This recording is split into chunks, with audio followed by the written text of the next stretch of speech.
everyone in that initial group of 200.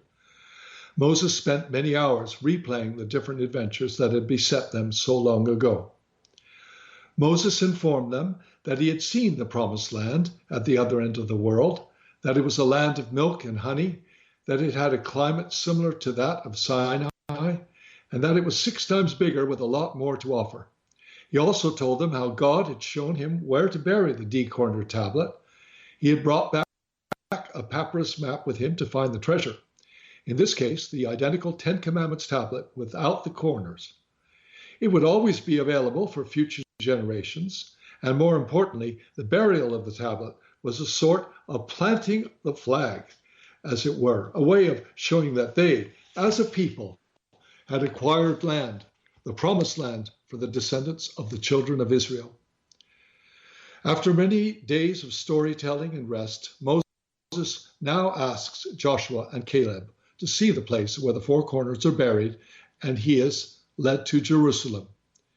In an impressive ceremony, the Ark of the Covenant is unearthed, the repaired or first tablet is removed, and the 4 corners are venerated. With great pomp and circumstance, Moses places the papyrus map inside the ark with the corners. Next, he holds the repaired tablet over his right shoulder. Moses then requests Joshua and Caleb to name 2 of their very best warriors as their successors. These men will have to be natural-born leaders and capable not only of defending the children of Israel, but also of protecting the Ark of the Covenant with its map and 4 corners.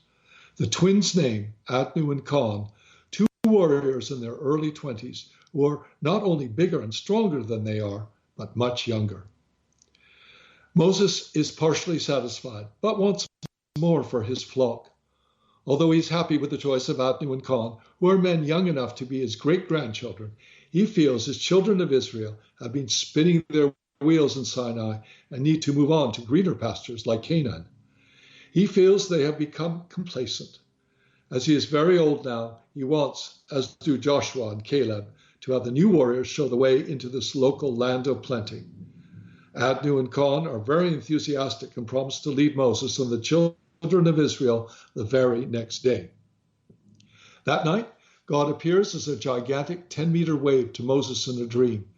It is early morning, and Moses is walking along the beach on East Polynesia's north shore, which is modern-day Maui in Hawaii, with Mary and her little lamb. Transfixed, Moses cries out as a perplexed Mary looks on. "O Lord, thank you for having protected me throughout all my travails, from Sinai to Bariel and back, and thank you for watching over the children of Israel." A deep, even more gravelly voice from the wave bellows, "Moses, you are a good man and a great leader.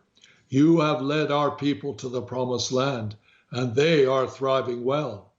You have buried the D-cornered tablet there according to my wishes. Then you showed great courage and returned to Sinai. You insisted that the rest of the children of Israel go to the land of Canaan. So shall you, too. But first you must shoulder the repaired tablet into the wilderness of Zin, where you will fast for 40 days and 40 nights, so as to merit entry into Canaan." "Why must I do this, my Lord?" answers Moses. "I am old. We must be alone there, just the 2 of us. I trust only you to carry the repaired tablet to Canaan." With that, Mary disappears and the wave comes crashing down, soaking Moses in water. The old man jumps up, covered in sweat from his dream. Early that same morning, at dawn, Moses wakes Joshua and Caleb, telling them of God's request.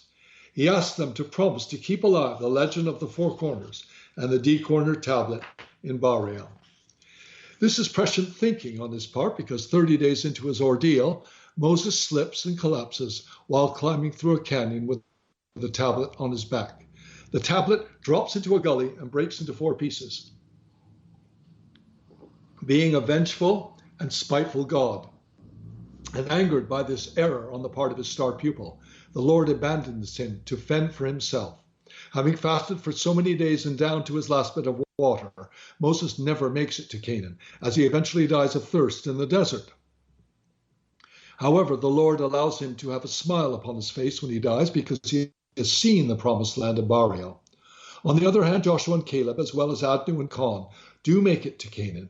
They vow to always uphold the legend of the four corners and D-corner tablet, as well as his papyrus map for Bariel, so that through the generations, all Israeli descendants will know where the true promised land lies.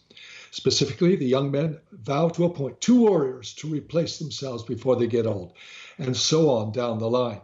The new appointees will then be sworn into the same covenant that their ancestors had pledged. As a result, the children of Israel will always have 2 warriors to protect them, and their names will always start with A or K. They will also know that the hexagonal D-corner tablet is buried in the promised land of Bariel and will be forever linked to the 4 corners and map buried in Jerusalem. This map thus becomes the only remaining proof of their real promised land. The boy looked up at the big clock high in the library reading room wall. It was 5 o'clock. He had to go home before his mother started to worry. It was already dark outside, and the winter wind would make it seem much colder than it really was. He returned the book to its place on the shelf and again found the library. Google 10 Commandments. He read, "Is it a myth? The 10 Commandments have never been found." He looked further down the list until he came across 10 Commandments, found in Baja, California. The Mexican authorities have confirmed that an ancient tablet belonging to Moses was recently dug up in the Baja, California desert, about 80 miles south of Mexicali. The boy looked at the time. He was already late. He logged off and ran out of the building and frantically searched the street for the bus he needed. As he sat at the back of the bus, he looked out of the side window where he could see his own reflection. He imagined what he would look like if he had been dead for over 3,000 years. He was sufficiently frightened by his imagination to promise himself not to read things like that again.